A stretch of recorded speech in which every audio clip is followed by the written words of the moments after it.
talk about this man without crying. And of course, I promised myself I wouldn't. And you haven't even made a statement. Good, sir.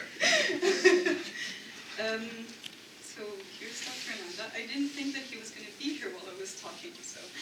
It's not me, it's my clone. And I, of course, had to write everything. I have a good memory, but Dr. Ananda has accomplished so much already that I had to take a few notes.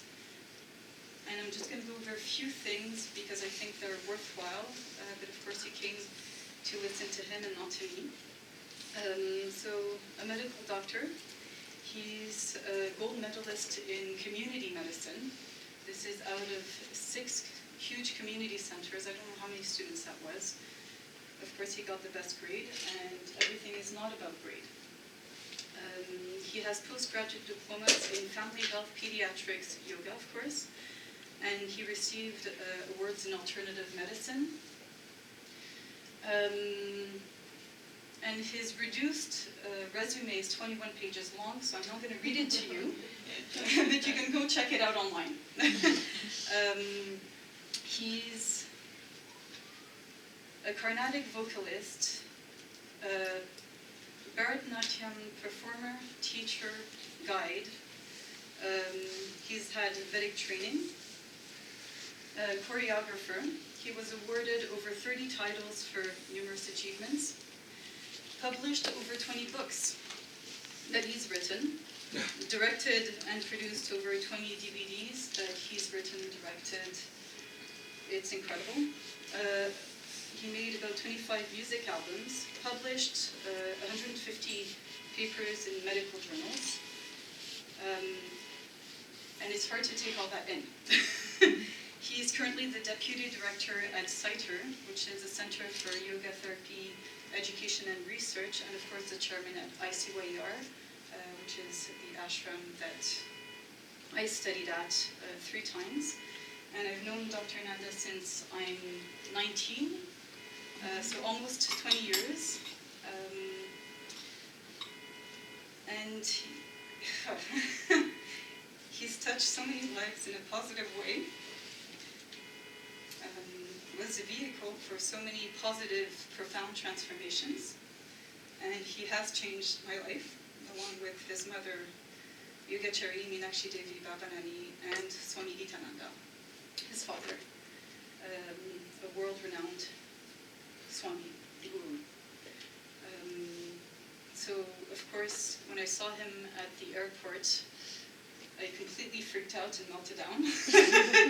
What is Dr. Ananda doing in Canada and coming to stay at my house? And somehow this is a dream that I didn't dare to dream, and it's come true. So tonight I really wanted to share his light. I'm sure that you're going to completely fall in love with him. And so I wish you a really good night, and please help me welcoming him warmly. Merci, Ashwaryan.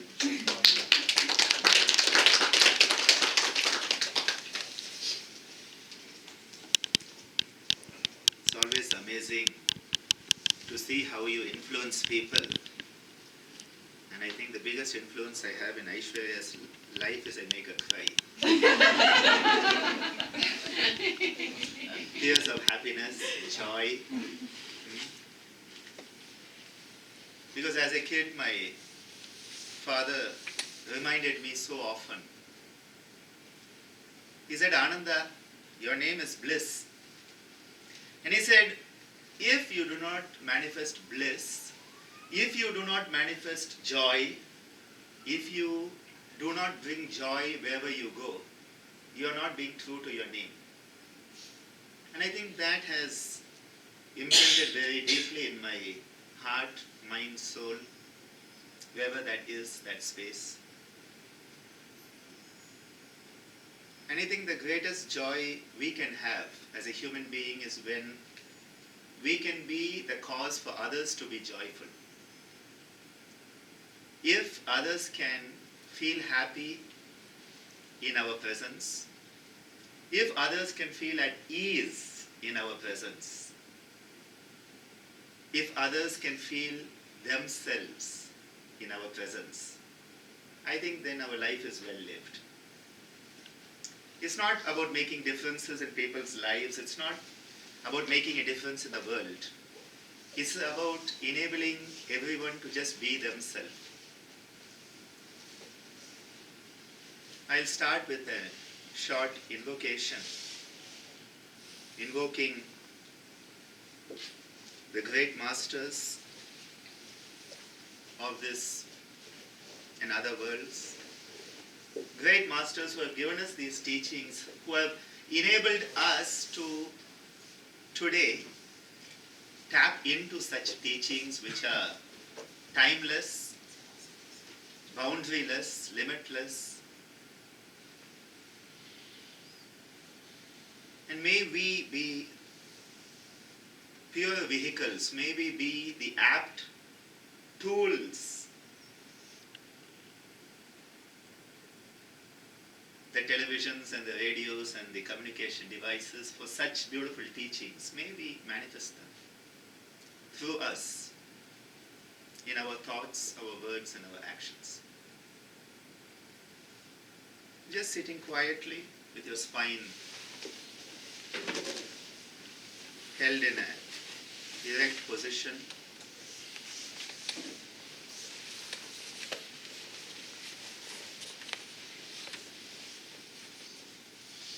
Just letting the sounds, the vibrations of the prayer percolate into us, creating a sense of balance, harmony within us.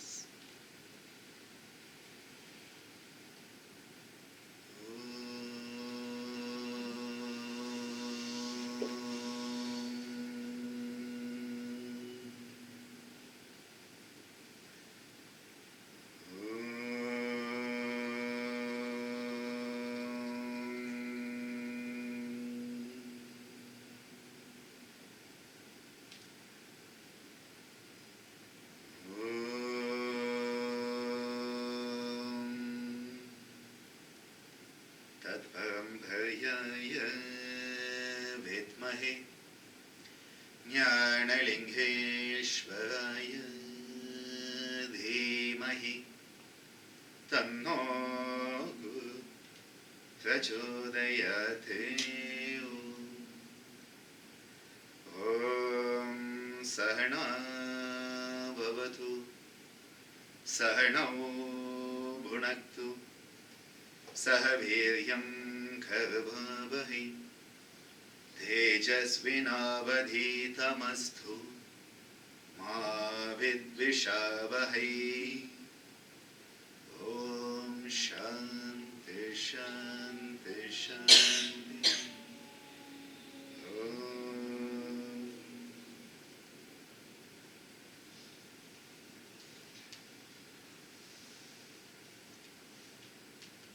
For me, this trip has been a very beautiful trip to put some pieces of my life in the place they should be. The whole of our life is a jigsaw puzzle.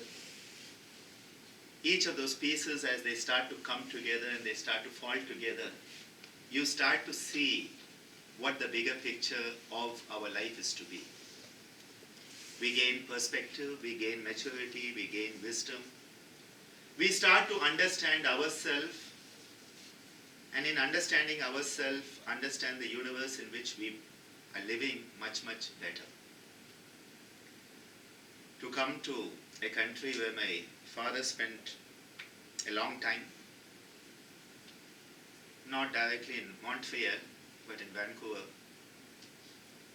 To come to a place where I have known so many people over the years who have come to Pondicherry, studied with my father, continued that way of life that is known as yoga.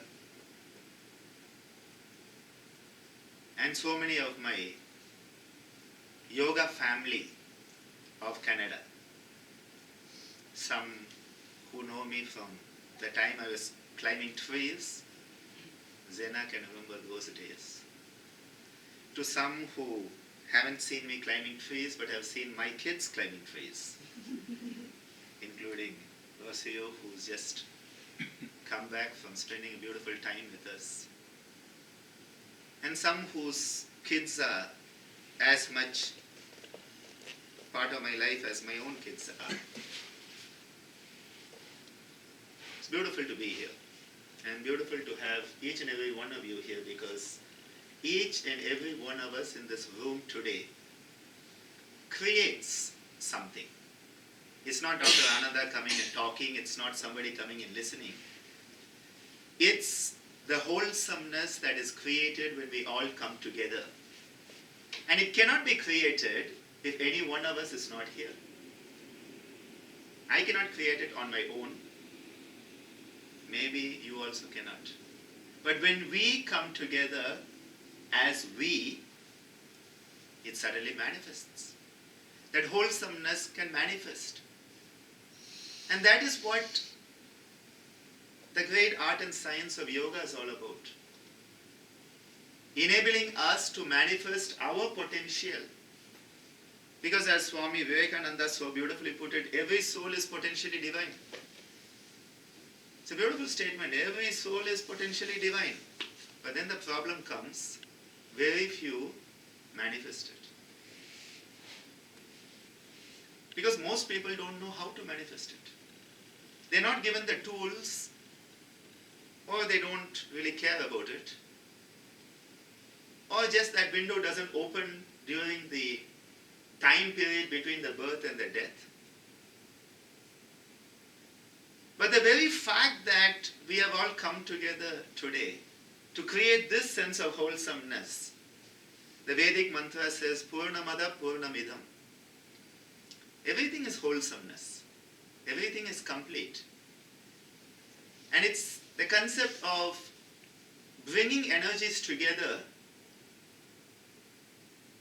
that, when they come together, create a beautiful sense of oneness. Non-duality. I was trying to talk to some college kids yesterday about non-duality and duality. They responded much better than many Indian college kids. So that says something about your kids in Canada. Young adults, they put up with me for more than an hour. I don't know what Radu and Lee did to them, but their threat worked.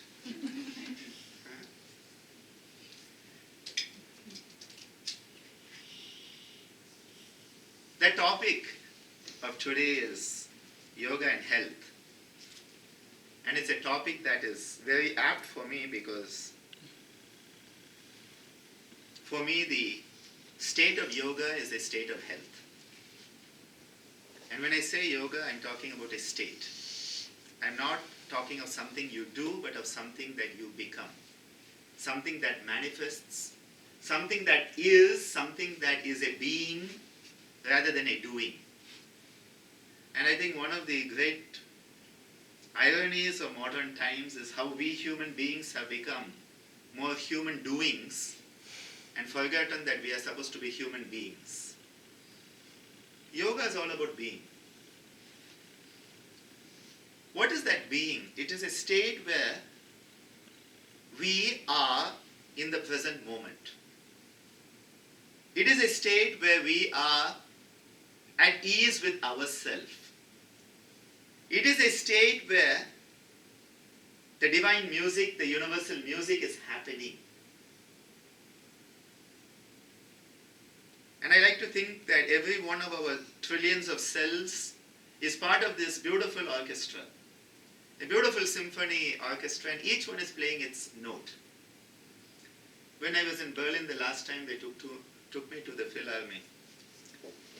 And I remember, there were all these musicians, and there was one person on, I think it was the lute.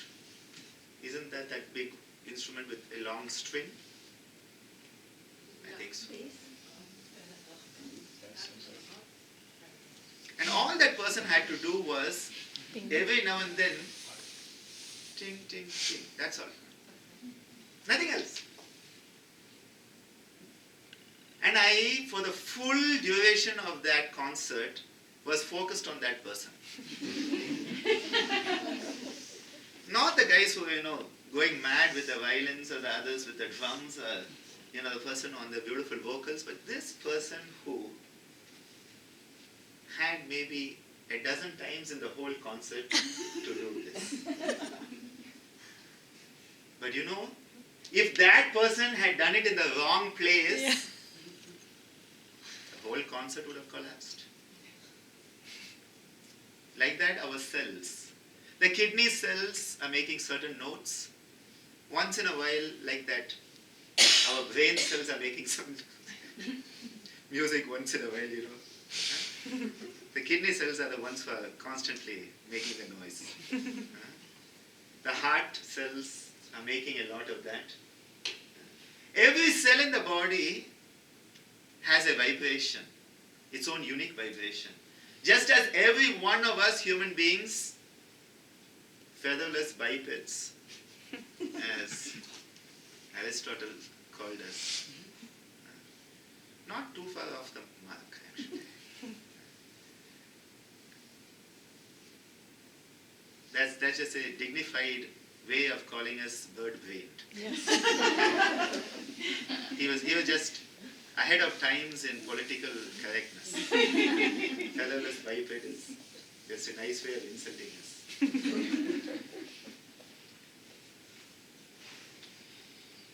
Every cell contributes to the music that is you. Just as every one of us, 7 billion plus and counting, contributes to the music that is this planet Earth. And then what do? I don't matter. What does it matter what I think? What does it matter if I do? I am free to do what I want. And imagine that concert, that guy or two in between go. Huh? Imagine when your kidney cells should be firing, your neurons are firing. And when your neurons should fire, your urinary bladder is firing. As a doctor, I have a weird sense of humor. Okay? It can be weird at times. Everything has to fulfill its role, its responsibility. And when each and every cell in you, me, us, we, is fulfilling its responsibility to its best potential, we are healthy. That is music. And when the cell doesn't do it, we fall away from that state of music and noise starts. Music is health. Noise is when there is absence of health. Now, modern medicine has struggled to understand health. We know a lot about disease. We know very less, much less about health. And I often keep repeating a statement that the worst nightmare a modern medical doctor, a pure modern medical doctor could have, is for a patient to come into their consulting chamber and say, "Doctor, I am perfectly healthy. Can you please tell me how I can stay healthy?" That would be the greatest nightmare for a pure modern medical doctor, because we know everything about disease, or quite a bit. We know not even the tip of the iceberg when it comes to health. And there's a joke that goes back a long time. And it is of a patient coming to a doctor and saying, "Doctor, I have this problem." And after all the examination and all the tests, the doctor is scratching the head. And the doctor says, "Well, tonight, go out in the rain, stand in the rain for 25 minutes, come in and go to sleep without wiping yourself. And come and see me tomorrow. The patient's like stunned. But doctor, then I'll have pneumonia. The doctor says, yeah, but I know how to treat pneumonia.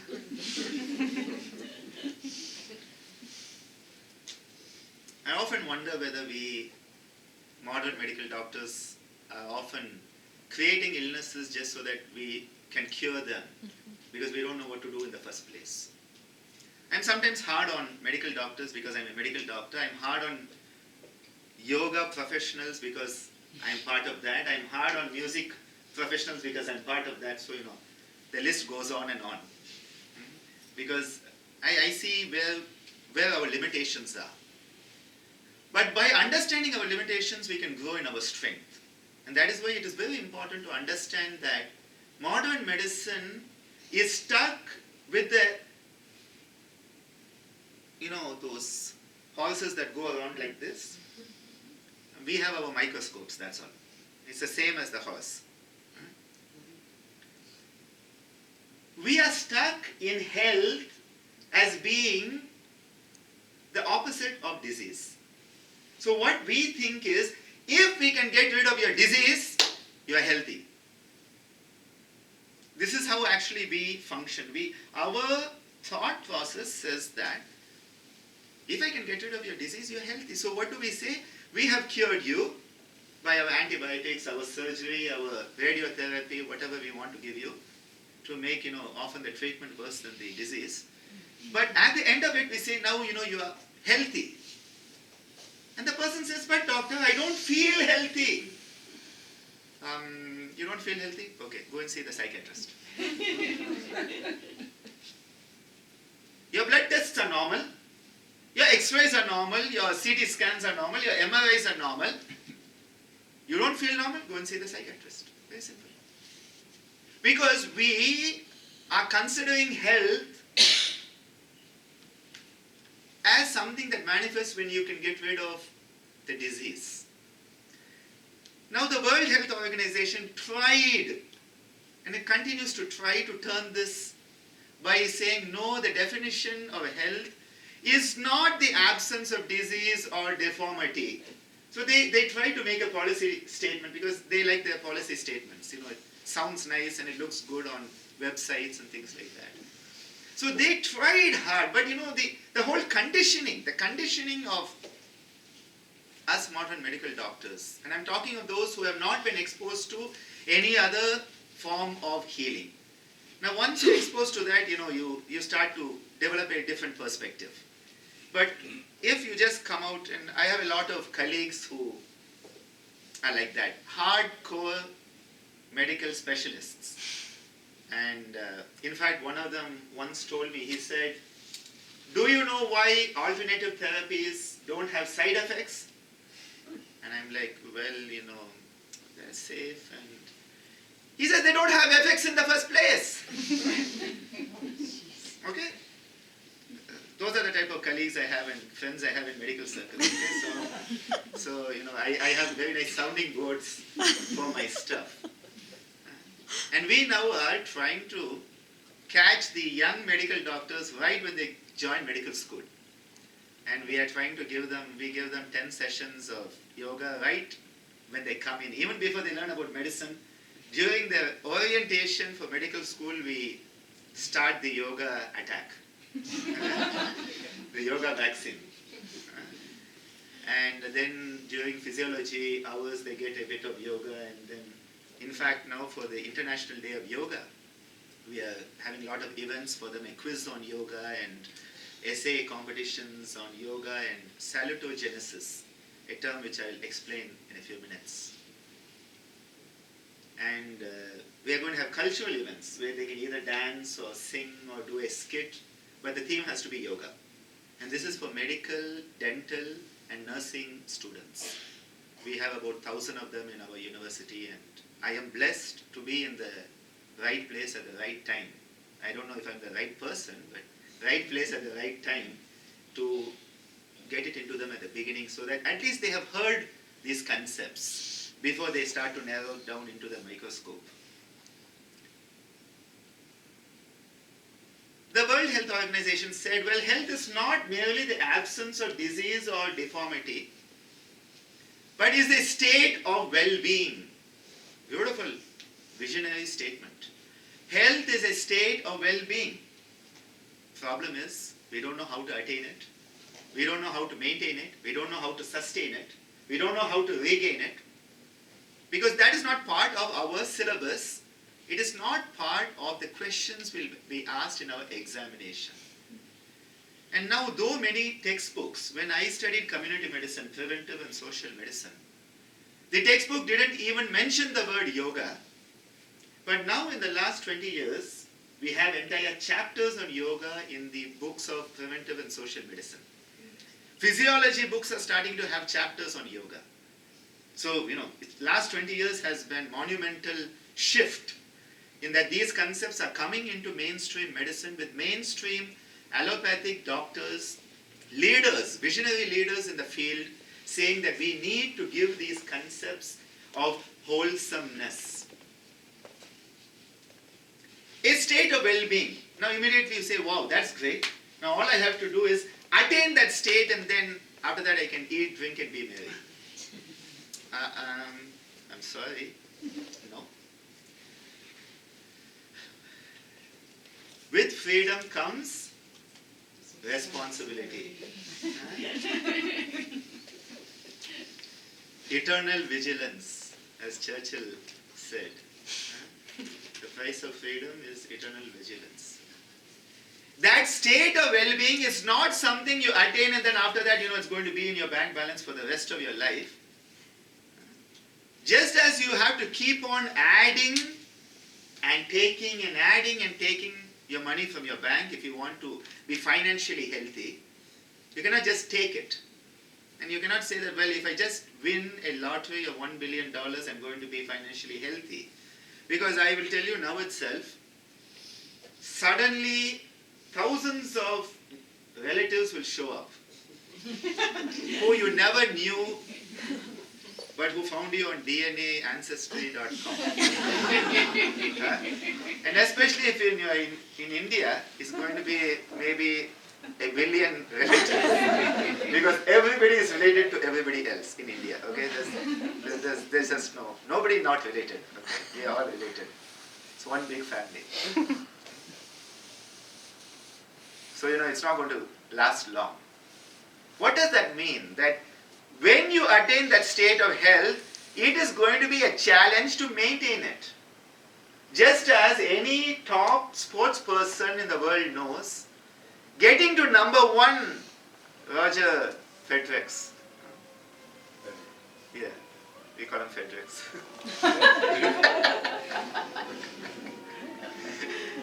Roger Federer, he got to know that. Getting to number one was fine, but then staying number one is more difficult than even getting to number one. Because now everyone and the dog is after you. Up to that time, you were after somebody else, and now suddenly the whole world is against you. No escape. And where will you go? You're already at the top. You cannot become 1 plus 1. You cannot have. You're just number one. So state of well-being is something that you have to attain, you have to earn. You cannot be gifted. I'm sorry. You have to earn it. As my father often said, there are no free lunches. You have to earn it. You have to be worthy of that state of well-being. You have to be worthy, first of all, of being a human. If that state of well-being is to be maintained, it's a dynamic state of well-being. The same could be said of happiness also. It's not a state you just attain. You have to keep on working on it. You will slip down. And that is why the Chinese so beautifully said 99 times down, 100 times up. And I had a student who disputed that because he did some calculations and he said it has to be 100 times down and 100 times up or something. He actually worked it out. Anyway, I'm not going to get into that. There are people who actually sit and try to reason out these simple things. Just remember n plus 1. That's the formula. How many ever times, his logic was, you go down the first time. And it's actually regaining. So he had one of those mathematical, logical thoughts there. That's why he said it's 100 times down, 100 times up, because it's actually you're coming back there. So he's not wrong, it's just that it doesn't sound the same when they say 100 times down, 100 times up. You're like, well, what's the difference? The accounts are just balanced. We want to be plus. That's why in yoga, a simple practice, when you stand in samasthiti, and I'll just tell you this because we are on it. We try to stand with our feet close together, and we say that equibalance, okay, between right and left. But it's not equibalence between front and back. You want to be slightly on the front. So you're balanced, but you are alert. You are responsive. That if you need to act, you are ready. You're not on your heels and tamasik. The tamasika guna is on your heels, where somebody comes in the room and you are like, okay, by the time you get up, they have shot you and gone out. Sorry for that example, but I told you I have a weird sense of humor. You guys have the nice view. I just get to see you, but you get to see me. Well, actually, I have the best view in this room because I have the mirror also. That's why I sit here. What do we want in yoga? We want balance, but it is not a static balance. It's a dynamic balance. And there's a very big difference. Because health is a state of balance, but it is not static balance, it's dynamic balance. You want to be always on the upswing of health. And that is the challenge. The challenge is to keep that one step ahead of all the challenges that are going to be trying to pull you down. And be assured 100%. The one thing you can be 100% assured about is there will always be challenges to pull you away from that state, always. It could be you, it could be those around you, it could be those close to you, above you, below you. But there will always be something trying to pull you away. Always. That's life. That's the balance. The universe has the opposites. And so there's always that play. That constant play is going on. Now that state of balance, a dynamic balance, is what health is all about. And a very beautiful definition of this is given by Shushruta. Shushruta was a master surgeon, one of the founding fathers of surgery, was doing all sorts of surgeries way beyond modern medical history. And he gave a beautiful definition of health. He says, it is a balance. The key word throughout his definition is balance. Sama is the word. Sama, people translate it as same, but actually it means balance. It's when things are the same, it's balance. But saying it's the same is not the same as saying balance in this connotation. A balance, he says, samadosha sama agnischa samadhatu malakve. Samadosha. He says the doshas, these humors that are there, vata, pitta, kapha, which are related to the wind, the fire and the water elements. I am trying to simplify this because my lecture is not on the doshas but on the whole concept. The doshas, these humors, vata, pitta, kapha, they should be sama. They should be balanced. Sama dosha. He says the second is sama agni. All the metabolic fires that are in us. And there are at least 13 of these fires that we know of. But the most important is our digestive fire. Jatha Agni, the fire that is here in the belly, related to the Manipura chakra, and a prana vayu, a flow of energy that is known as samana. Sama Agni, all the fires in you, and it doesn't mean that you are on fire, but what it means is the metabolic activity. When the ancients used the word Agni, they meant the metabolic activity, the chemical activity that is happening inside us. It should be balanced. Samadosha, Sama Agni, Sama Dhatu, the 7 substances that make us. The bone, the muscles, the bone marrow. It's quite amazing. They were talking about bone marrow in those days. They understood how important bone marrow is much before we realized there's something inside those hard bones. All the dhatus that you are made up of, the muscle tissue, the blood, the lymphatics, the fluid that is going on in you, the adipose tissue, the fatty tissues that sustain you in times of need, the insulatory action, especially when I come to places like Canada, I need the adipose tissue to keep me warm.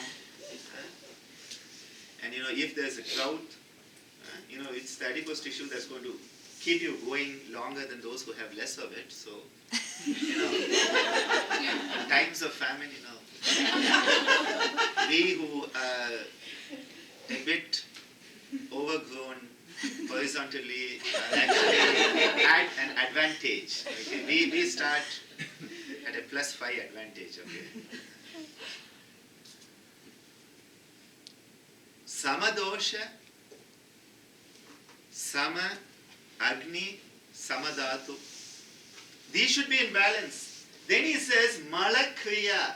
Mala refers to all the impurities that are in us. All the toxins, all that needs to be eradicated, all that needs to be pushed out. Now pushing out is again the energy of another pranavayu, another life force energy, which works downwards and outwards, called the apana vayu. Down and out. So it helps push things out. And this includes also the sweating that we do, and even the breathing we do. So it's not just urine and stool, but it's much more. Mala Kriya. Kriya means action.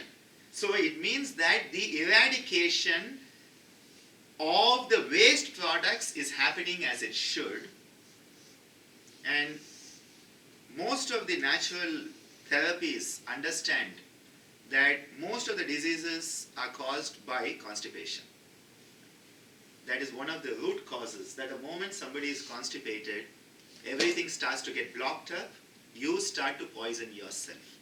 And that is why the importance of cleaning oneself out physically is understood.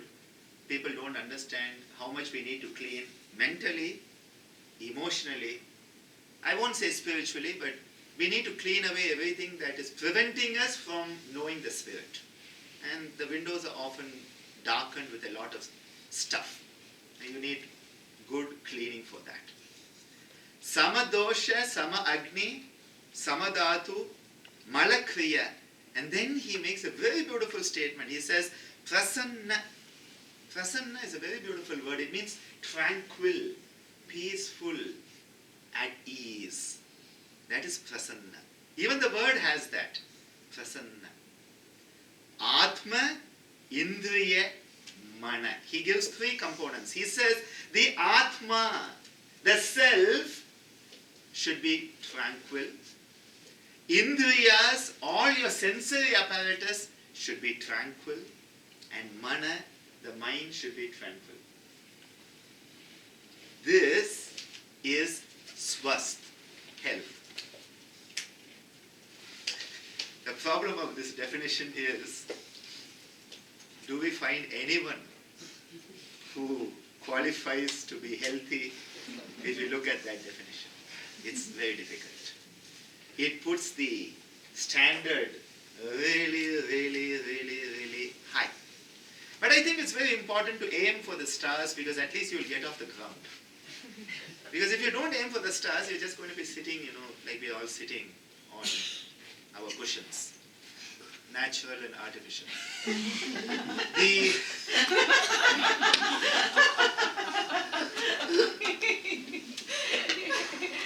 That's why I don't need a cushion.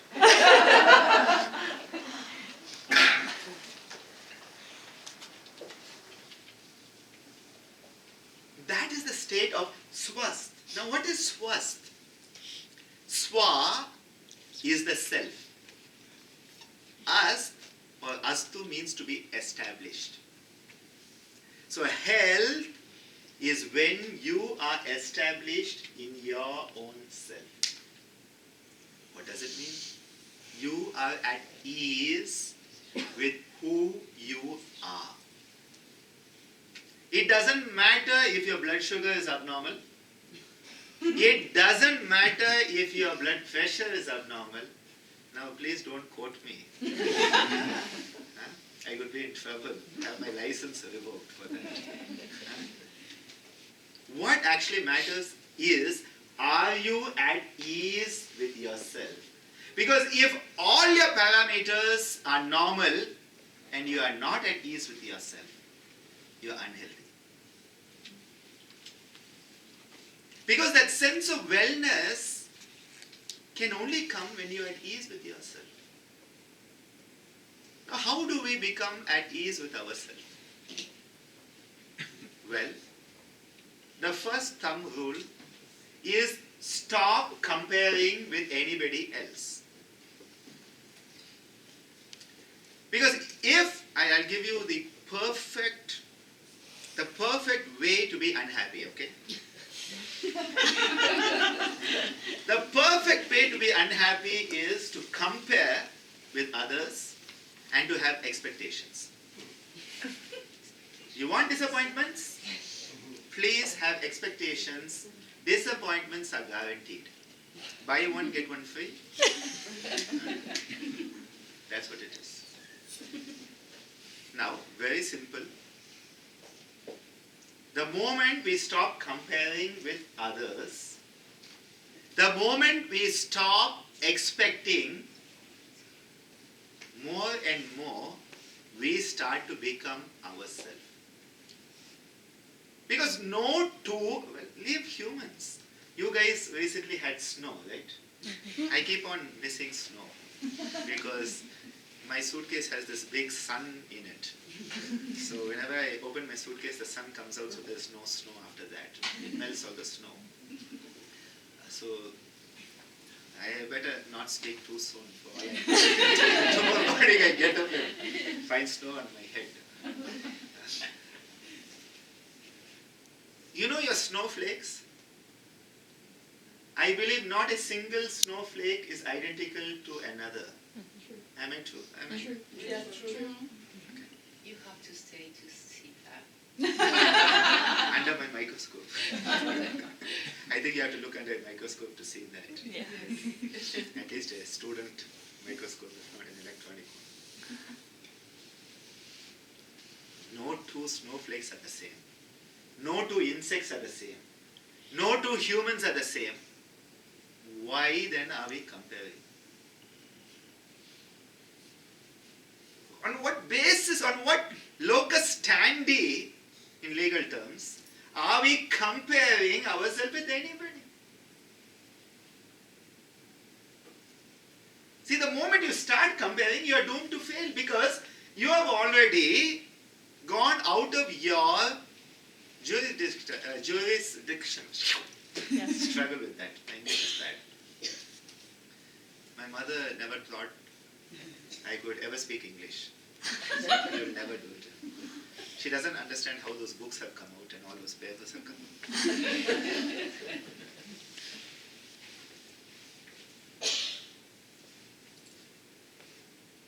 Swa is the self. Ast means to be established.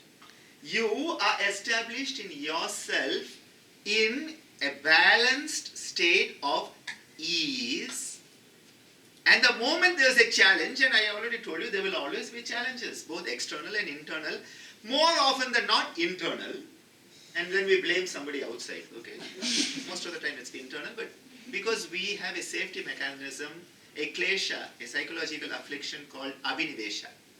Abhinivesha is the desire to survive at any cost, even if everybody else and everything else on this planet is destroyed. I must survive because I am the chosen one.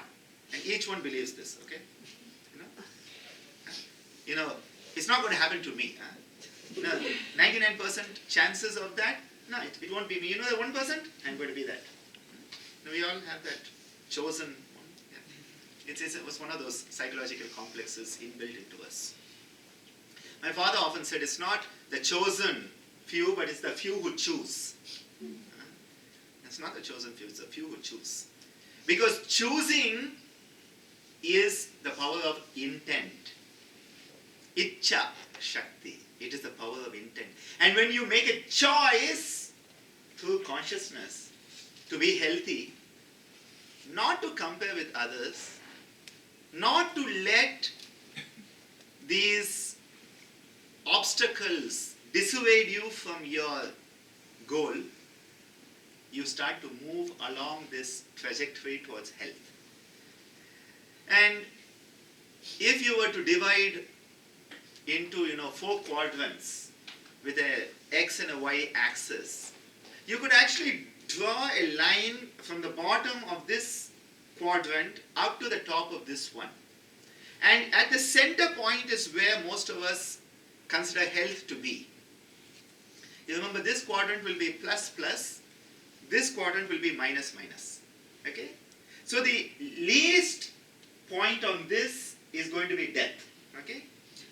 And the highest point on this is going to be immortality. Okay? These are the two extremes. Now, more often than not, people get to experience one, not the other. And because we are so scared of it, so the universe says, oh, you're thinking about it so much, you must want it. Okay? Please remember, what you think about, where you put your mind, the energy is going to go there. So we do create what happens. So be careful what you think. It's a bit difficult because most of the time we don't have control over what happens inside us. We forget that we actually can control it. That's it, another topic. This bottom point is death. And the journey from here up to that state of health where most of us reside, once in a while we fall down and then we have to get back and fall down and get back. And what yoga says is that slowly through your conscious decisions, conscious choices, you start to go up in this graph. So that you start to have what can be called positive health balance. Like you have a positive bank balance. So that whenever there's an emergency, you have enough cash to manage. Similarly, you have a positive health balance. And the more this positive health balance you have, that even if you fall, you don't come below this 0 point. And this is where the concept of promoting positive health starts to come into yoga. Now many people are down here, so you have to help them first regain their health. And I think one of the greatest places yoga can come into is in rehabilitation. Because I have found amazing stories of people coming from real, what would be on that graph, a negative state, up to the normal and actually going positive. I've seen many of these. So yoga in rehabilitation is a godsend. It's a godsend. It's a blessing. And the sooner we bring it into like cardiac rehabilitation, into post-traumatic rehabilitation, there are beautiful studies coming out about post-traumatic stress disorders in yoga. It's become one of the sort of burning topics of yoga research, and especially Richard Miller's iRest. Based on Yoga Nidra, they're doing a lot of work on that. And amazing to see what can happen. In fact, in Germany, they added yoga to a cardiac rehabilitation program. But what the paper said at the end of the study was, yoga works, just don't call it yoga. Because what these researchers did is that, yoga in the West especially has got this stereotyped image that it has to be these flexible young ladies. And our yoga magazines keep reinforcing that stereotype. And when I was down under in Australia a couple of years back, I asked the editor of the Australian Yoga Life journal, a beautiful journal, and I said, why do you guys keep on putting these beautiful girls on the cover? Why not a man? And he said, well, we tried that. And he said the one issue where we had a man on the cover didn't sell at all. This is actually a statement from the guy who runs that magazine. And I was like, what type of man did you put on the cover? I think, sorry, but it's a very simple question, because in fact, a couple of my friends here in California are now having yoga for men only. They're trying that. So I'm happy to see quite a decent representation of my gender here to give me a bit of support. So what happened in Germany when they wanted to put yoga into this cardiac rehabilitation program? They said we had all these men in the hospital, and again, men who come from a background where again yoga is perceived to be elitist and not for people of that section, again this stereotype. So they said if we called it yoga, none of these people would sign up and none of them would do it. So they just said it is cardiac rehabilitation program Y or something like that. And they ended up showing that this program was not only comparable but slightly better than the regular program. And the paper was published, and the article on that said this. It said, yoga works, just don't call it yoga. So it's starting to happen, and in fact, we were approached to be part of a multi-centric study, but due to logistical reasons, couldn't do it, on cardiac rehabilitation, and they wanted something like 55 countries to try out this yoga program. But anyway, it didn't happen in our hospital due to some issues between the hospital authorities and the other team. Rehabilitation is definitely a place that yoga can work. But when we talk about health, what are we looking at the components?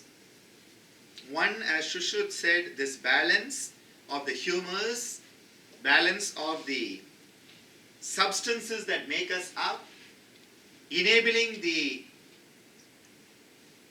wastes to be eradicated in a proper manner, creating a state of tranquilness of the self, the senses, and the mind.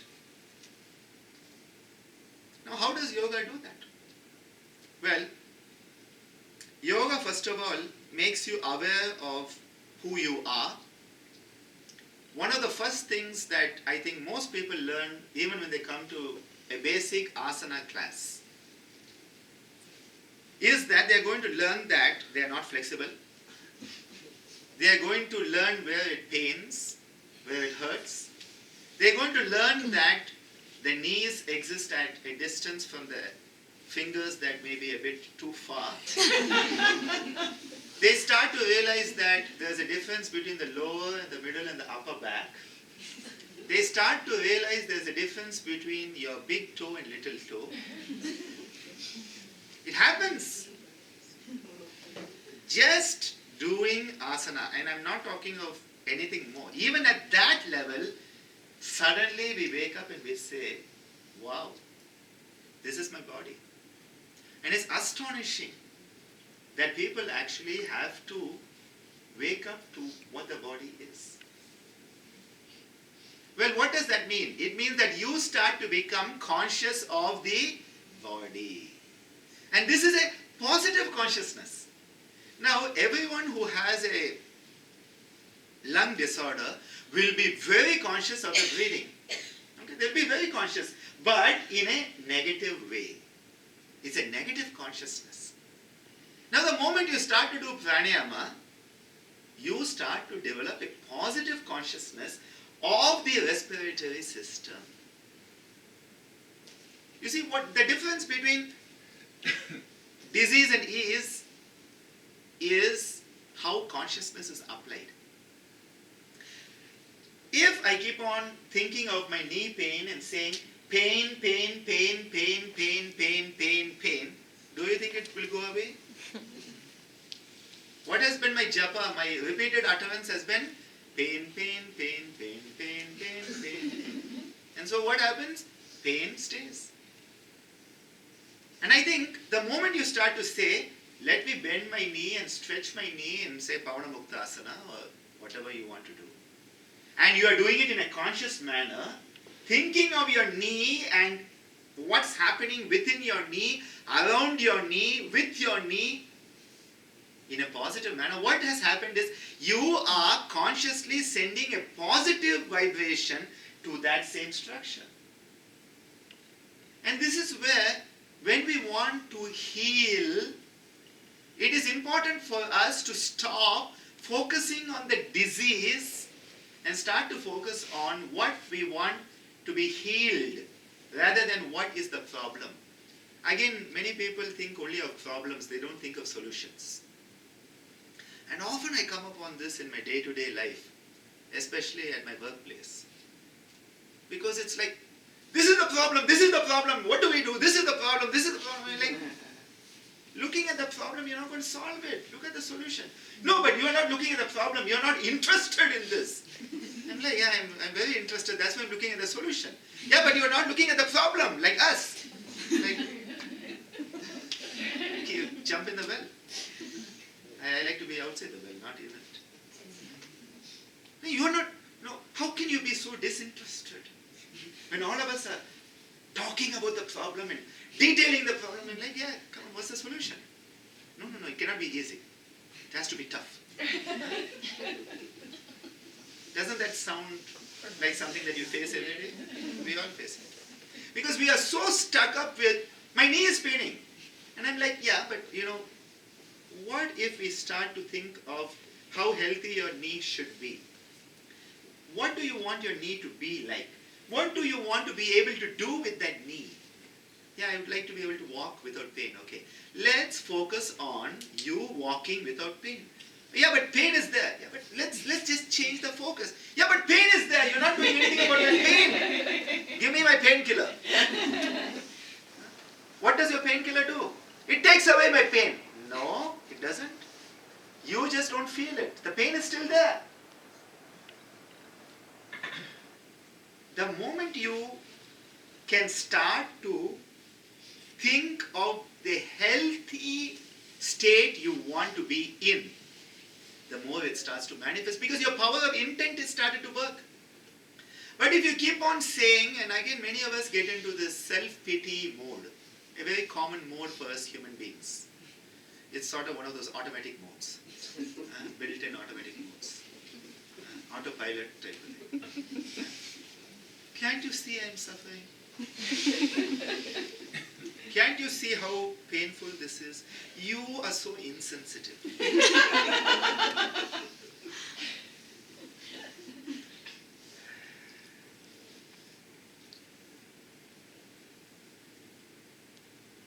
If you focus on pain, the pain will be there. I guarantee that. If you focus on not having pain, there are chances the pain will go away. If you start focusing on what you perceive to be health, health will manifest. But if you keep on focusing on where you are, you're not going to go anyplace. You need to focus on where you want to go. If you want to go someplace, you have to focus where you want to go. I want to go to Montreal. Right? I have to first focus on going to Montreal and then find how I can get a ticket to get to Montreal. Find someone to pay for it.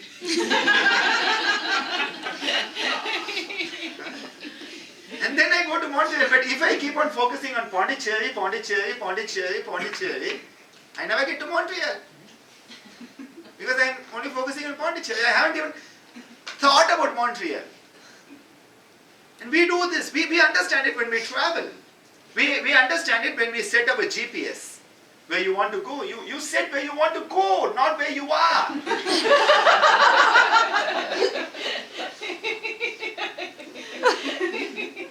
You know that? Goldfish mentality? You take the goldfish out of the bowl and it still goes like that. That's called human, not goldfish. We put our mentality on it. The goldfish actually swims straight. It's us human beings who, they talk about like an ostrich putting your head under the sand. Ostriches do not do that. It's we humans who do it, but we don't want to accept it, and so we blame the ostrich. We blame the goat, we call it a scapegoat. We blame the donkey, we call it a scape donkey. We need to focus on where we want to be, what we want to be, or what we can be. Now again, I had a colleague who went around telling every patient who used to come for yoga therapy, he said, I'll cure you 100%. And I'm like, watch out. Watch out. He said, yeah, but I have to instill positive willpower in them. I'm like, yeah, but I think you are sort of overshooting the target by a couple of thousand miles. It's like trying to be in Montreal and instead ending up in Shanghai or someplace. And I don't know Chinese, so that's going to be difficult.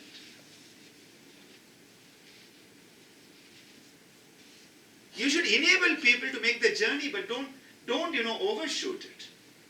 And one of the things I always again remind people is that we need to understand that we have certain genetic tendencies.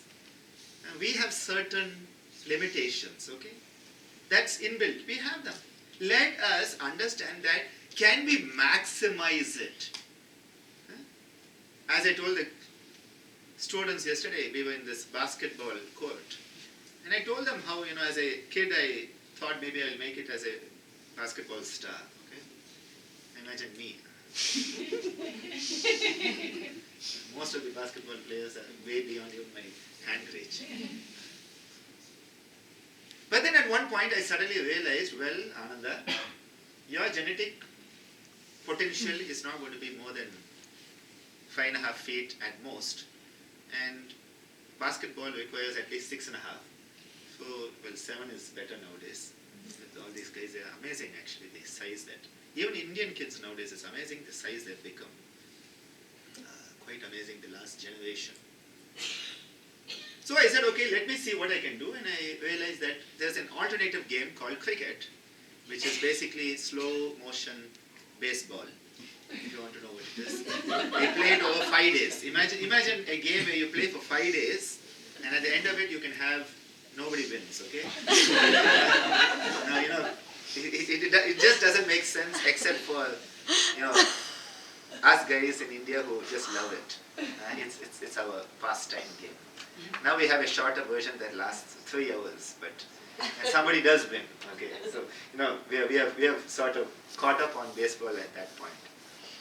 I switched over to cricket because I said, fine, in cricket, the shorter you are, the easier it is to hit the ball.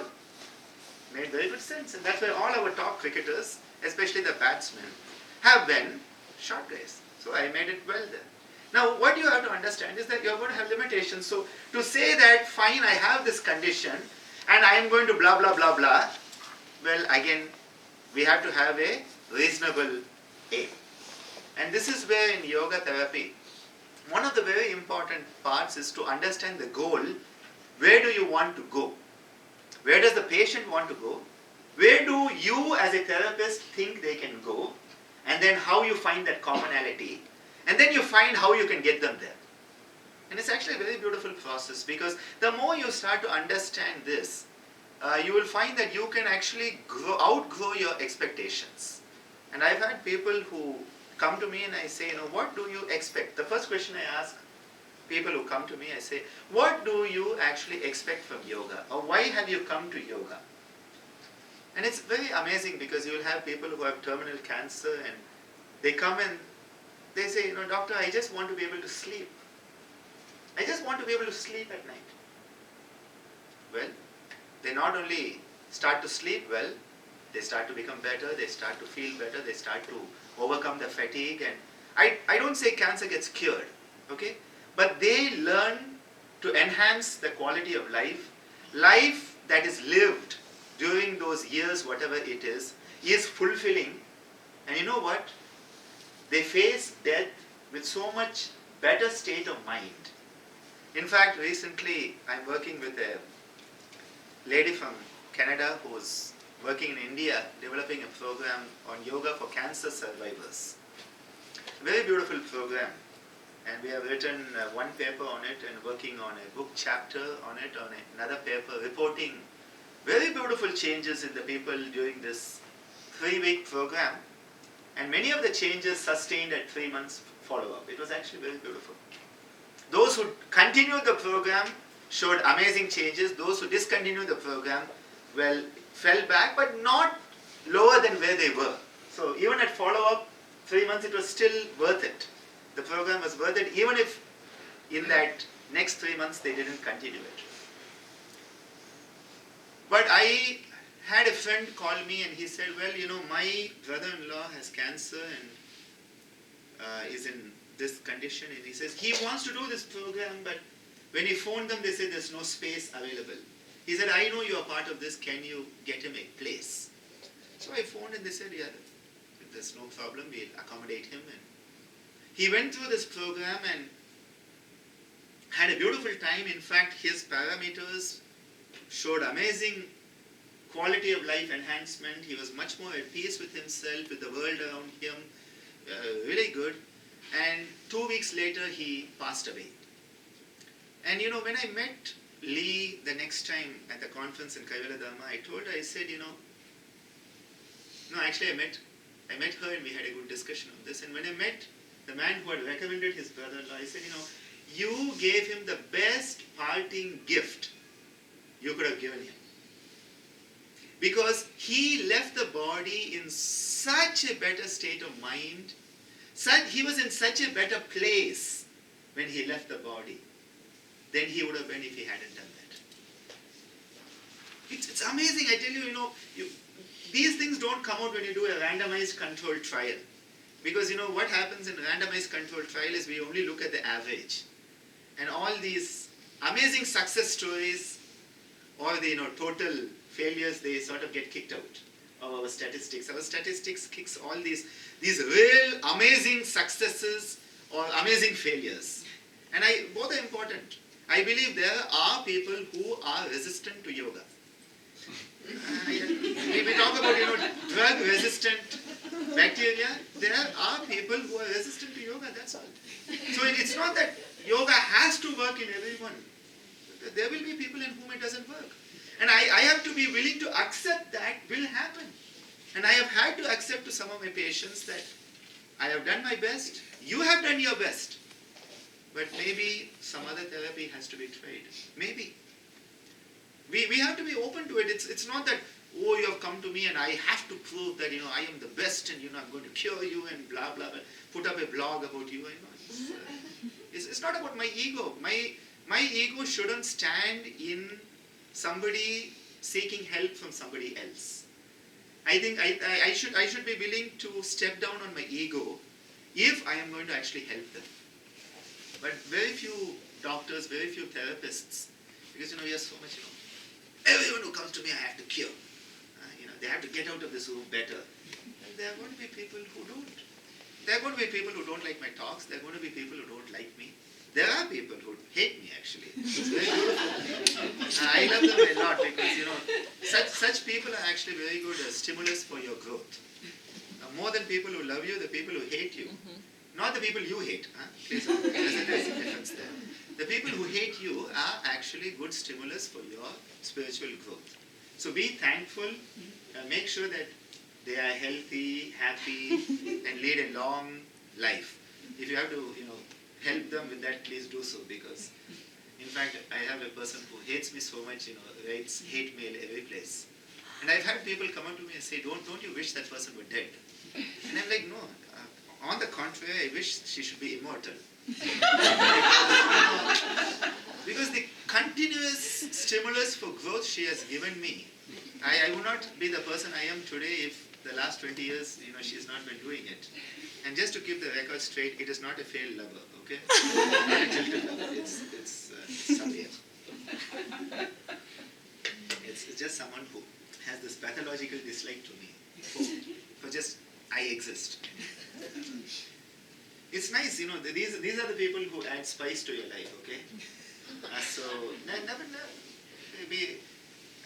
be happy that you have stood up tall enough that there are people who don't like you. If people throw stones at you, as my father said, he said for every person who garlands you, there will be somebody ready to throw a stone. So when you stand up, that both are going to be there. So if you don't want it, dig a deep pit and jump in, and ask somebody to throw sand on you. He said, if you stand up, it's going to happen. Well, in life, when we want to move forward, the first and foremost aspect is intent. Do you want to get healthier or do you not? And you will say, yeah, this is a stupid question because everybody wants to get healthy.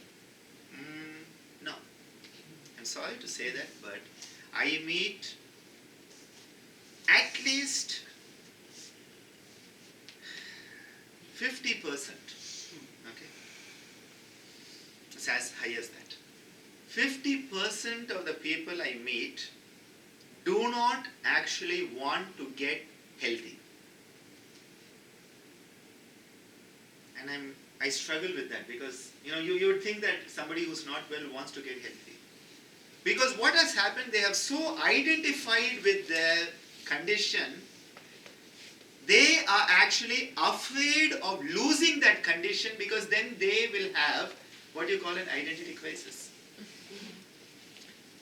And these are the people who normally come in and they say, doctor, and I'm like, hello, who are you? I am a diabetic. I'm like, I was asking your name. Yeah, I'm a diabetic. I'm like, your name please. Oh yes, okay. What has happened is they have identified with the disease so much that they have identified, I am a diabetic. I am a asthmatic. I am... what has happened is this has become their identity. So you are not only having to deal with the disease per se, you have to deal with the identity crisis they are going to develop as the disease moves away. It's going to be a big challenge for both of you when you deal with that. The second thing, doctor, my diabetes, my hypertension, my cancer. I'm like, why are you identifying with it? Why has it become your possession? Huh? My credit card, my cancer. My property, my asthma. You don't want to give it away, right? I don't think anyone in the right mind would give away their credit card along with the PIN number. Huh? I don't think you would go and give your property away just like that. So what has happened? It has become mine. And this is why the Bhagavad Gita, finally Bhagavad Gita.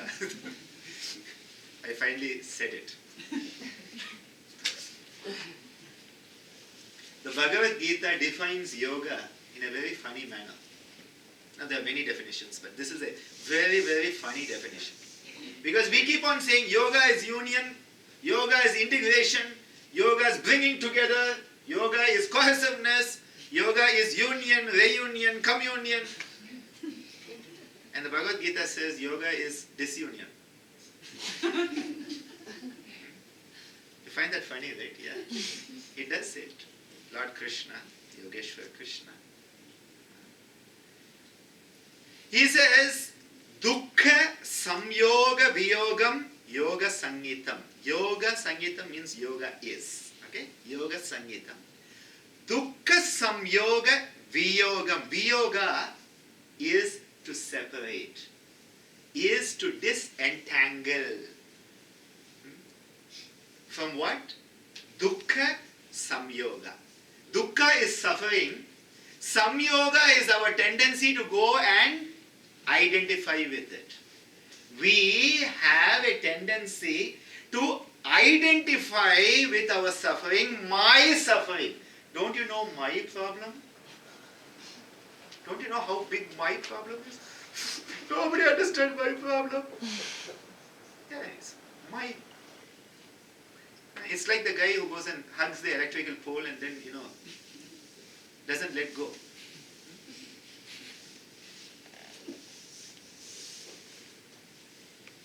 Well, it's called sadomasochism. That's how Freud and others would look at that name. Dukkha is suffering. Painful suffering, not just ordinary suffering.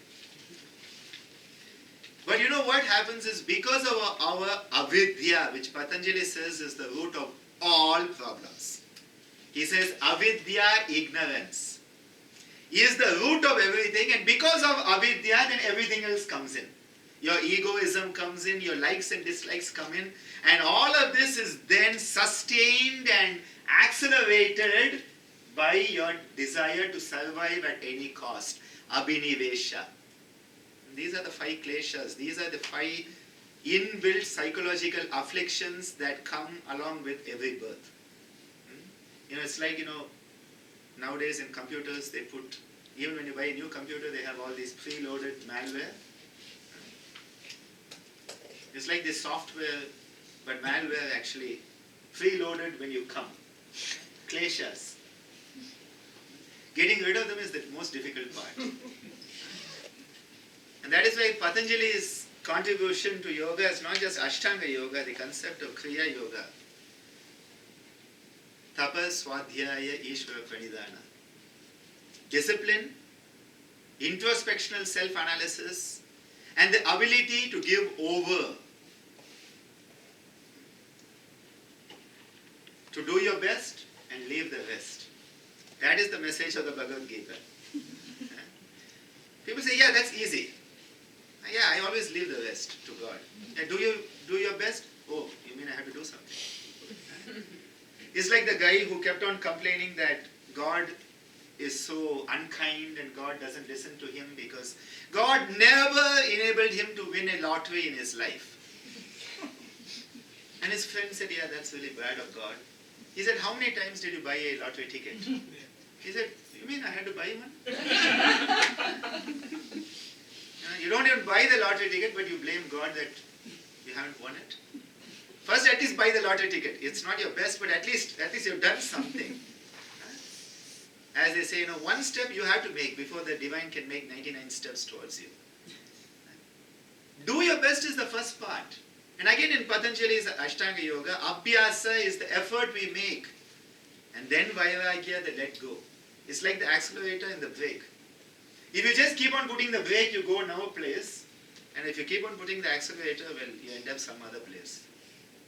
You need a balance. Accelerator and then brake. Effort followed by relaxation. In yoga, the concept of spanda, nishpanda. Spanda is tension, activation. Nishpanda is deactivation, letting go.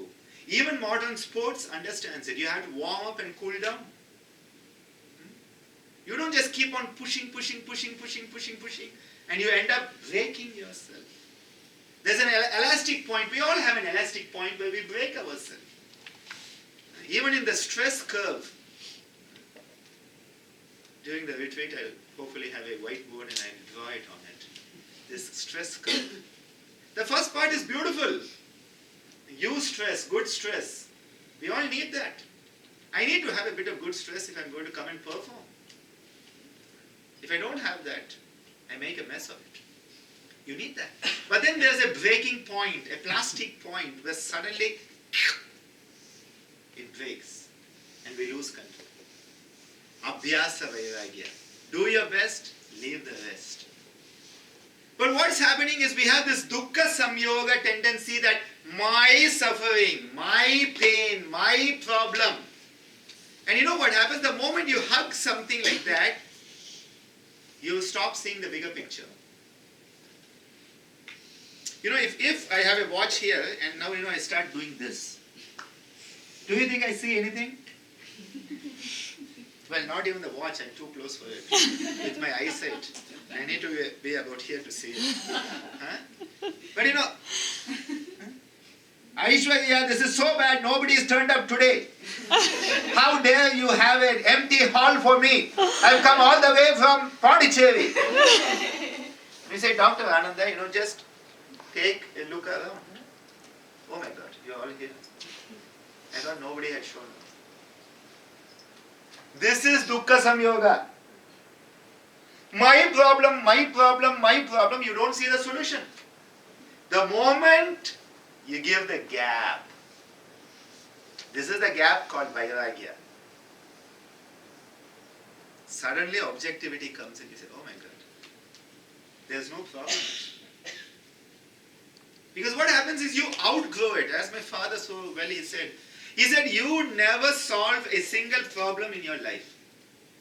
He said, you never solve a single problem, you just outgrow them. And that is why for me life is like a video game. I actually wrote an article on that. It's on the icwire.com website. Life as a video game. Somebody liked it and published it someplace actually. You know, at each level you have those challenges. You have all those creatures running after you, or fireballs that are going to burn you and take a life away, and you have to go back to start or get some new life. And then you go to level 2 and now all the level 1 problems are not there. But, well, now you have level 2 problems and those problems are a bit tougher. Okay? And then you go to level 3 and, well, you don't have level 1 and level 2 anymore, but when you were in school and mathematics was a huge problem, or physics or chemistry for me. Well, it's not a problem now. But I have other problems. And so when my daughter says, I don't understand this chemistry, I'm like, it's easy. And then I'm like, well, when I was in school, it wasn't easy. What's the difference is that now there is a gap, there's a distance. And that is what is objectivity. And that is why in modern science, we have what is called blinding in our research studies. Single blind studies, double blind studies, where the researcher doesn't know who is in the control group or the experimental group. What is the meaning of that? To create distance, to create gap. And that is what Lord Krishna has said. Dukkha samyoga viyoga. When you can separate yourself from the tendency to go and unite with your suffering, that is the state of yoga, where now dukkha doesn't exist. Sukha exists. The difference is dukkha is when you are hugging it. Because you're not seeing the way out. It's like, again, trying to solve these crossword puzzles and trying to solve those, rabbit on one end, carrot on the other end, those games that the kids play.